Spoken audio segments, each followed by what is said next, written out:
What you're seeing now is the ghost tree viewpoint. This is one of the top point.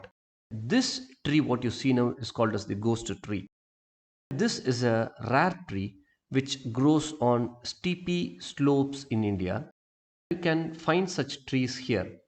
There are very few places where you have this ghost tree. This is that tree.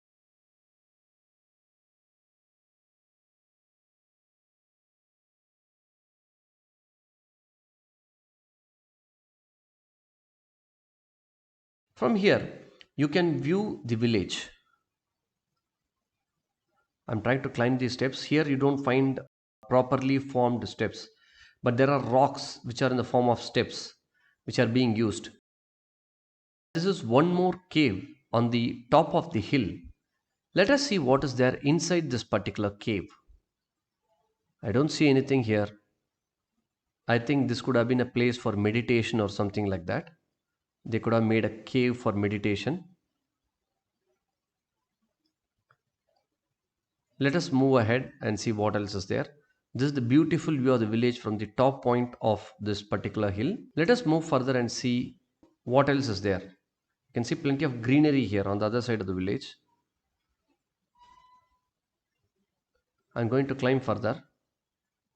And here you can see the rocks have been made in the form of steps actually.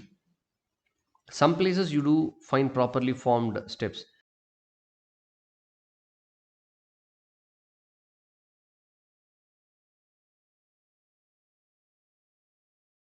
I'm showing you that ghost tree again. This is how the tree looks.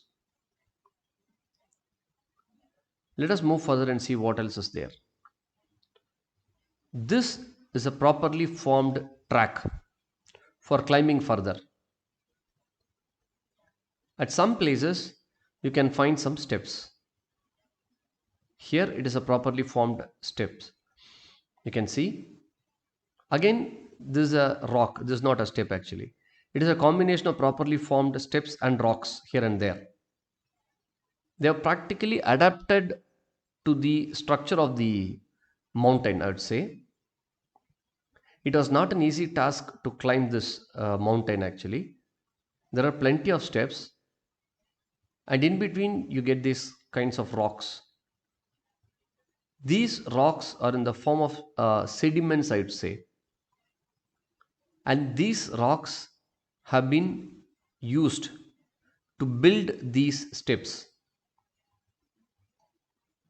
Now I have climbed and come to a pretty much flat point. Let us see further what is there.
Seeing ahead is remains of the old style Gupta temple, it is believed.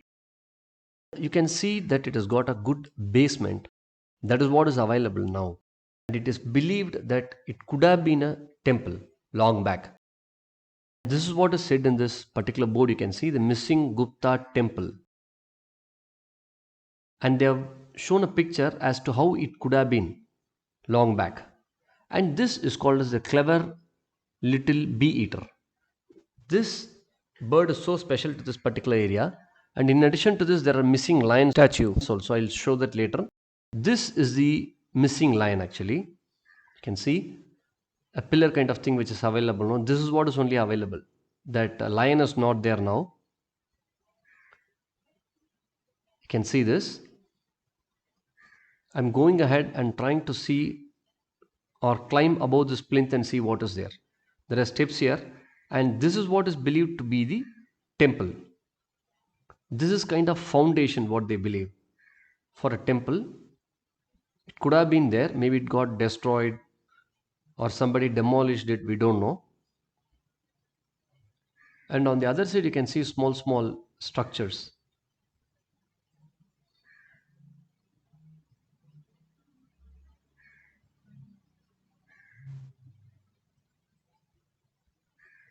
But holding a camera and then climbing all these steep stairs, climbing up, climbing down is not an easy task. You could knowledge well on all these aspects.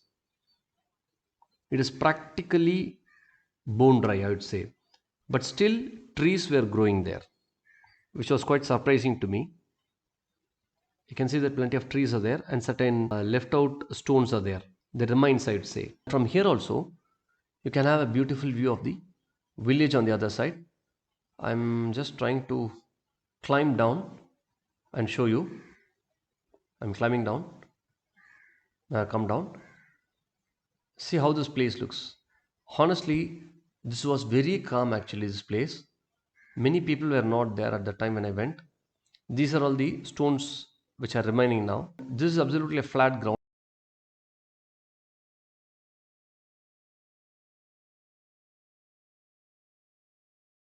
There is a rest house on the top of this hill over this Udaigiri cave, which I believe was maintained by archaeological site some time back. Now it is not working. They closed this particular rest house.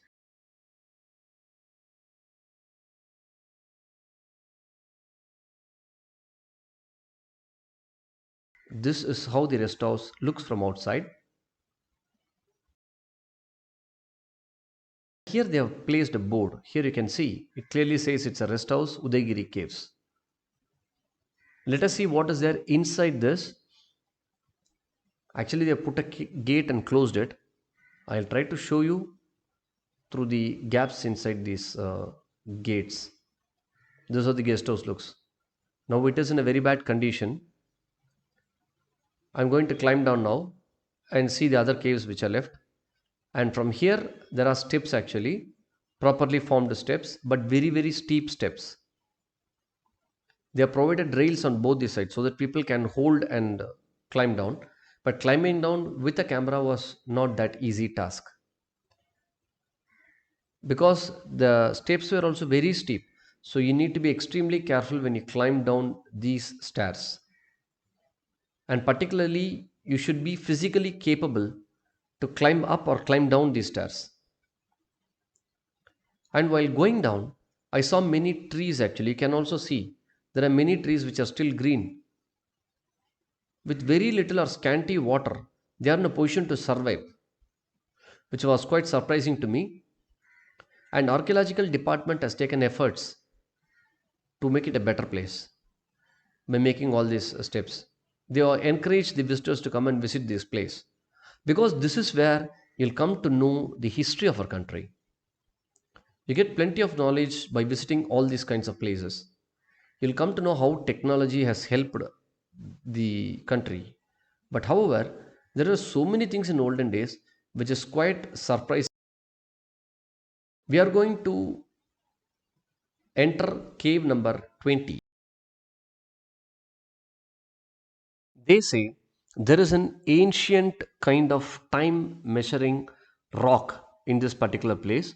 I'm trying to go and visit that particular place. Let us see what is there here. They say on the rock they have made a kind of clock which can help you to find out the timing. And this is the place. I'm going to show you the board which explains this. You can see they have said this home time. They call this as home time. And this is how the clock looks. And in addition to this, there is art of breaking stone where they try to break these stones. How they do it, that is also explained here in this particular rock. You can see that they used to break these stones using this particular method.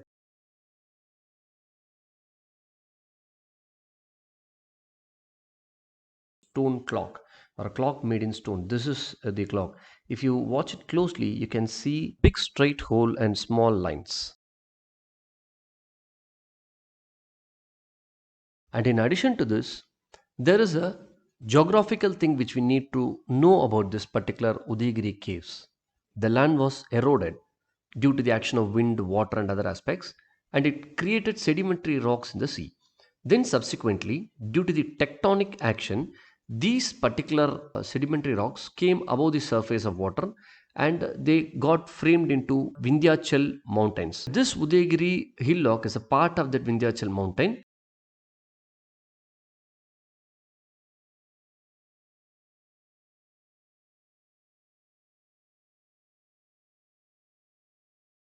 The villagers here are mainly engaged in farming. You can see the beautiful greenery here.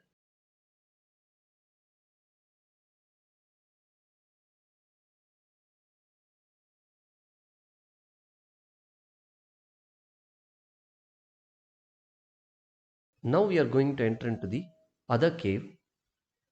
This is quite steep, but I'm going to climb down and find what is there in that cave.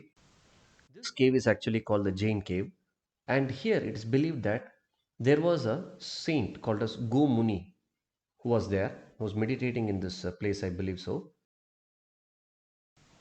This cave is considered to be the largest cave in Udaigiri, and this was actually made out of a living rock. I'm trying to show you this. This is extremely steep, and practically there was no light inside, I believe. And imagine in this situation, somebody could have lived here, or somebody could have meditated here, which is not an easy task.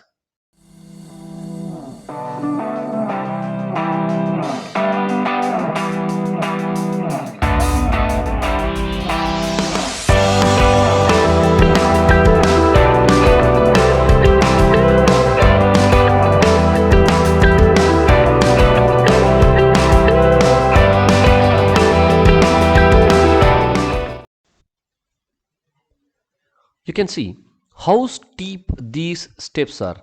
I'm trying to climb down these steps.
We are going to reach the last part of our journey in this Udaigiri caves. After climbing down, you get to see some stone benches for you to sit and relax, because this could have been a difficult journey for you to climb up and climb down from the mountain, and for that reason they have put this at the last part of this cave. And here you can see some pillars. You can see all these pillars. These are nothing but remains of certain temple, I believe. This is cave number 19, and this cave is called as Amrit cave. In mythology, it is believed that the demons were trying to acquire the nectar under the sea, and this was prevented by the Devas. Devas and Asuras had a fight, and Devas succeeded in getting this Amrit or nectar from the sea. And this cave is believed to depict that particular story.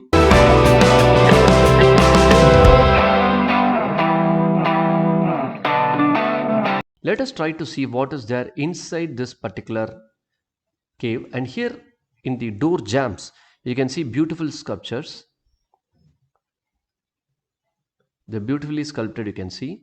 And inside this, let us see what is there. And here you are seeing a Nandi, and I believe it is Lord Shiva.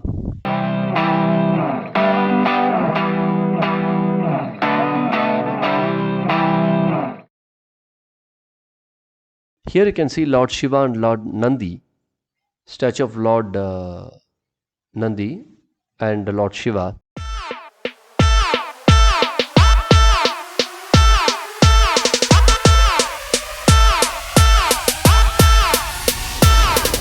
And these are all the pillars with beautiful inscriptions on the pillars. I am trying to zoom in. You can see the pillars are beautifully made, and these are really very old, I believe. And here also you can see some small inscriptions. Many inscriptions are there. These are nothing but door jambs, I believe.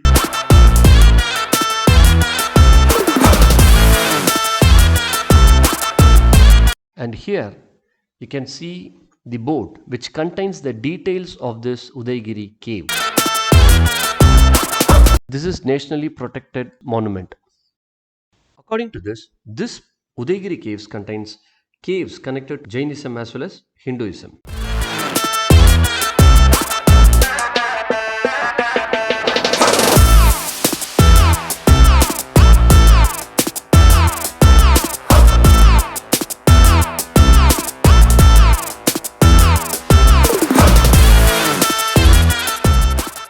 This is the last miniature statue we are going to see in this Udaigiri caves.